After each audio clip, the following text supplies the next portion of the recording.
Hi guys, my name is Dipankar. एक बच्चे ने मेरे से क्वेश्चन पूछा चैट पे कि सर एक बात बताओ। एक क्वेश्चन आया है पेपर में कि liver is called the largest digestive gland, it does not secrete any enzyme. तो उसको लार्जेस्ट डाइजेस्टिव ग्लैंड क्यों कह रहे हैं? है ना, सही बात है ना। मतलब आप खुद सोच के देखो एक बार कि हम कह रहे हैं कि लिवर एक सबसे बड़ा डाइजेस्टिव ग्लैंड है एंड वो कोई एंजाइम ही सिक्रीट नहीं करता, then why we are calling it as largest digestive gland, right?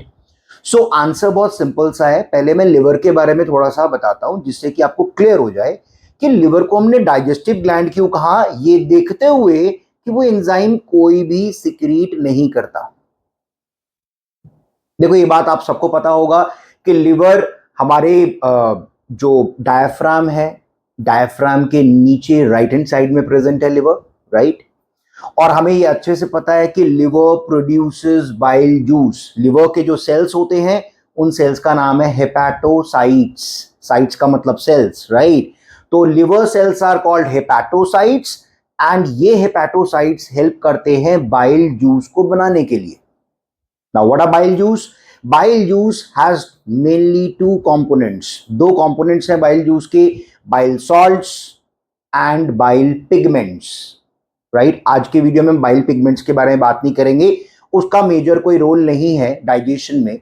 हम बात करेंगे बाइल सॉल्ट्स के बारे में। और अब जब साइंटिस्ट ने इसके ऊपर डिटेल में स्टडी करी तो पता लगा कि बाइल जूस एक अल्कलाइन जूस है क्योंकि उसके अंदर बाइल सॉल्ट्स प्रेजेंट है। ये बेसिक सॉल्ट्स है, मींस अल्कलाइन सॉल्ट है। इसका पीएच 7 से ज्यादा होता है। इनमें आपको मेनली क्या मिलेगा? तीन तरह के सॉल्ट्स मिलेंगे। जो मेन सॉल्ट है that is sodium bicarbonate, sodium taurocholate, sodium glycolate. ये तीन सॉल्ट्स हैं, तीनों ही बेसिक सॉल्ट्स हैं। और ये जब भी ये बाइल सॉल्ट किसी भी चीज पे अंदर जाएगा वो उसको बना देगा बेसिक। अब जो कि आप अच्छे से पढ़ चुके हो, आप लिवर के बारे में क्वेश्चन पूछ रहे हो तो आपको ये बात पता होगी कि स्टमक में एसिड रिलीज होता है, HCl रिलीज होता है जो फूड को बना देता है एसिडिक। और कुछ घंटों तक जब स्टमक के अंदर फूड रहता है इस एसिड के प्रेजेंस में और एंजाइम्स की प्रेजेंस में तो पार्शियली डाइजेस्टेड फूड हो जाता है। That partially digested food which is a creamy fluid, उसको हम कहते हैं काइम, CHYME, काइम। अब ये एसिडिक काइम जब ये एंटर करता है स्मॉल इंटेस्टाइन में, स्टमक से जैसे ही ये स्मॉल इंटेस्टाइन में एंटर करता है तो लिवर के ये जो बाइल सॉल्ट्स हैं ये सिक्रीट होते हैं। ऑब्वियसली गॉल ब्लैडर इसको सिक्रीट करेगा, राइट।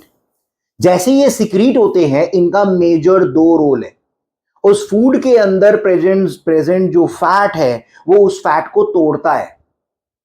बड़े बड़े फैट ग्लोब्यूल्स को, इसको ऐसे समझो, बड़े बड़े फैट ग्लोब्यूल्स को छोटे छोटे छोटे छोटे ग्लोब्यूल्स में तोड़ देगा।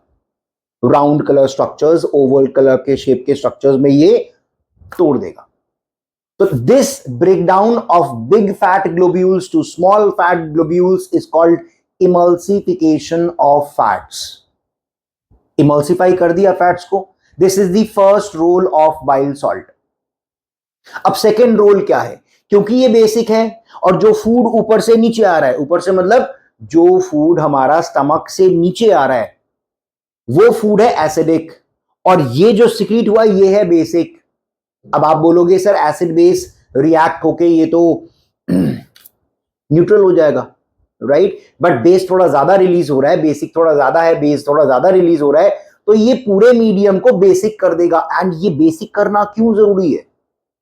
बेसिक करना इसलिए जरूरी है क्योंकि इसके बाद पैनक्रियाटिक जूसेस भी निकलेंगे। पैनक्रियाटिक जूसेस भी सिक्रीट करेगा जो एसिडिक मीडियम में वर्क नहीं करता, उसको बेसिक मीडियम चाहिए। तो आप समझो क्या हुआ, दो बातें बताई मैंने। फर्स्ट मैंने आपको यह बताया कि ये इमल्सिफिकेशन ऑफ फैट करता है, बड़े बड़े फैट ग्लोब्यूल को छोटे छोटे फैट ग्लोब्यूल में तोड़ देता है जिससे कि फर्दर आसानी से डाइजेशन हो पाए। और सेकेंड मैंने बताया कि ये एसिडिक फूड को बेसिक बनाता है। बेसिक बनाना क्यों जरूरी है? जिससे पैनक्रियाटिक जूसेस अपना काम कर सके, इसलिए वो बेसिक बनाता है। तो बेटा ये दो मेन रोल हैं लिवर का डाइजेशन में, इसीलिए इसको हमने क्या कहा, एंजाइम की तो जिक्र ही नहीं किया। अब तब भी हमने डाइजेस्टिव सिस्टम का लार्जेस्ट ग्लैंड क्यों कहा? क्योंकि ये लार्जेस्ट है। और डाइजेस्टिव ग्लैंड क्यों कहा? क्योंकि ये ऐसे सिक्रीशंस कर रहा है जो एंजाइम्स तो नहीं है, बट इनके जो सिक्रीशंस हैं, बाइल सॉल्ट्स का जो सिक्रीशन है, उसका बहुत इंपॉर्टेंट रोल है डाइजेशन में। फैट के डाइजेशन में बहुत इंपॉर्टेंट रोल है। और फर्दर ऑन जितना भी फूड जाएगा, पैनक्रियाटिक जूसेस कार्बोहाइड्रेट को भी डाइजेस्ट करता है, प्रोटीन को भी डाइजेस्ट करता है, फैट को भी डाइजेस्ट करता है। स्मॉल इंटेस्टाइन के जूसेस भी ये तीनों को डाइजेस्ट करते हैं। तो आपको नहीं लगता पूरा फूड का जो कंप्लीट डाइजेशन है वो तब तक नहीं हो पाएगा जब एल्कलाइन ना हो?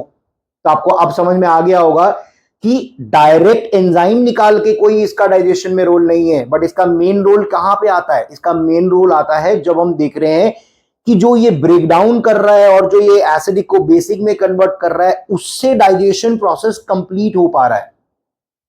इसीलिए इसको हमने लार्जेस्ट डाइजेस्टिव ग्लैंड कहा। लिवर के बारे में बहुत सारी चीजें हम बता सकते हैं, छोटा वीडियो रखना चाहता हूं। आई होप क्लियर हो गया होगा सबको। अगर किसी को डाउट है please do send me directly, आप कमेंट सेक्शन में आप मेरे से पूछ सकते हो कि इस बारे में और भी अगर आपको कुछ जानना है तो। राइट, आज का वीडियो यहीं पे खत्म होता है। Bye bye, take care, good night.